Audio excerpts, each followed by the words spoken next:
Morning, folks. You might have seen this thing in the last video. Yeah, it's a 97 F-150. We were getting kind of desperate because we need something to haul coal. We picked this up fairly cheap. You know, it's not too bad body-wise. You know, right down there on the cab corner, got a little, but whatever. It's not bad.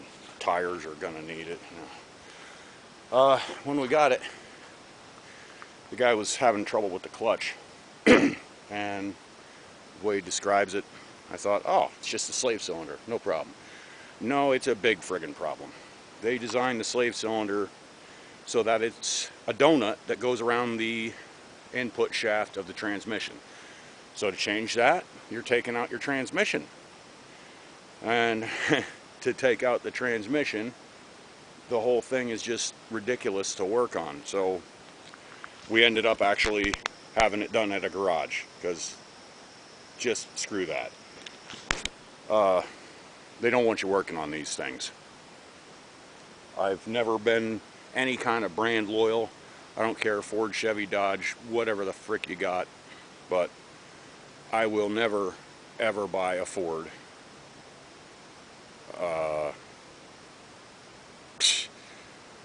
Except for like 1980 and back or something. I mean, all the companies are doing stuff like this now, but it just seems that Ford has a head start, and they've really been doing it. I know they build good stuff. I know a guy with an old Taurus, and he's been running it for decades. Hasn't had any trouble with it. But, you know, something goes wrong, you're just not doing it yourself, unless you're really good. Okay, so the problem I'm having with it now, there's what's called a GE, and that thing has to go. That thing definitely has to go. They drive me up the wall. There's what's called a GEM box that runs a few things in here. I guess runs the wipers, runs the well, the auto down. Come on, focus. Hello. There we go. Runs the auto. Oh, shut up. Oh. And you gotta put this stupid secret little lever there to turn it out.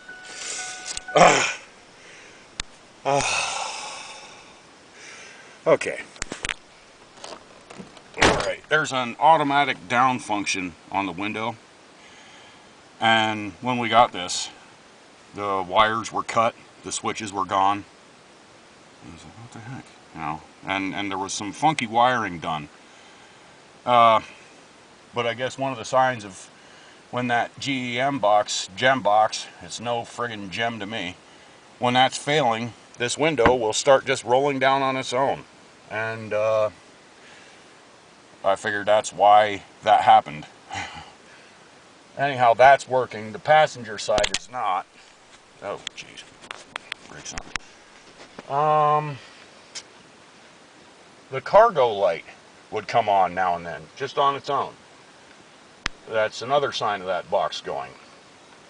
Now, we are not in four-wheel drive. This is just a manual lever on there, but it has a switch down on the transfer case that tells the stupid box when you've shifted into four-wheel drive. That is in two-wheel. All right. Runs decent. I did the spark plugs because it had a dead miss, but it runs decent. It's a V6. Why the heck would they put a V6 in an F-150? I thought if they're going with a six-cylinder, it would be one of them 300 straight sixes, which those are good engines. They go forever. Anyhow, start it up. And oh, copyright. Four-wheel drive light is on all the time, no matter what you do. There's low range. There, I just ran it through the whole thing. Now, I've checked that switch. I messed with the, there's two solenoids out on the firewall. I checked them. What else did I do? I checked the vacuum actuator out on the axle by actually putting a vacuum pump on it. That's working fine. Everything seems to be working fine that I can test. So everything is leading me to believe that that damn box is bad. So I have a plan. Not a great plan, but it'll work. What I got is that thing. That's a Honeywell AB switch. It's on both ways, but it'll send your signal off one way or the other. So that's your in, right? And there's two solenoids. One is for two-wheel drive, one's for four-wheel drive. So I'm going to run in here, and on this side I'll do two-wheel drive, this side four-wheel drive. And I got a little I can pretend like I'm arming missiles or something. That's actually a really nice switch, and for $13 it better be. Environmentally sealed, meets with military specification, blah blah blah, a bunch of numbers. Yeah, that's my plan though. I'm just gonna hot wire the solenoids and stick a piece of tape over that stupid light. Maybe I'll get some LEDs or something so I know where I'm at. But I also have a little plan that, well, I'll show you when I get something done. Anyhow, yeah, I'm never gonna buy a Ford, ever, ever, ever. Not unless it's 1980 or something. Something with at least just regular bulb headlights, you know. Something you could still work on. I don't mind throttle body so bad, I don't think, but I prefer carburetor and breaker points. Simple, sweet, fine. You gotta adjust your points, you gotta clean your carb now and then. I don't have a problem with that, not a bit.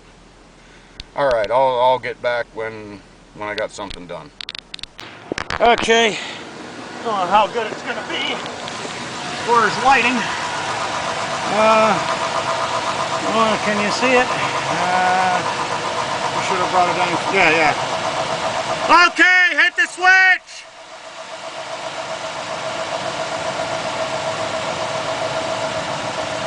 Yeah, you can see it's not too enthusiastic about moving, but it is working. Other way! Yeah, it's working. Okay. I'll show you the wiring in a minute here. Alright, what we got here, it's a bit of a mess. Right here, this is coming off the original wiring, and I'm just using that for power. And that goes, this white wire runs back into that switch, and then you got this purple wire and this other white wire, and they're running back into that other harness. But basically what they're doing is alternating these two solenoids. I believe this is the four-wheel drive one, that's two-wheel, but they got to come on or on. Neither one of them is off, or wait, they're not both off at it. You know, one is always on, not both, not neither. And that's pretty obvious how it works.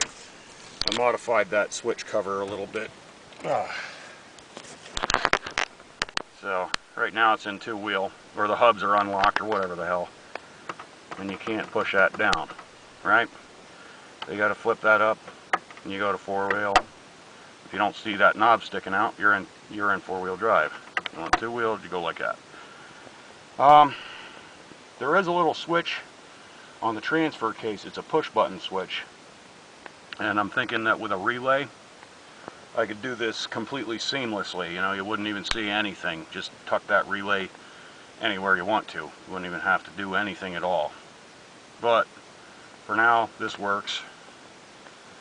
So that's my way of getting around this stupid crap that they're trying to pull, because people are too lazy for manual hubs.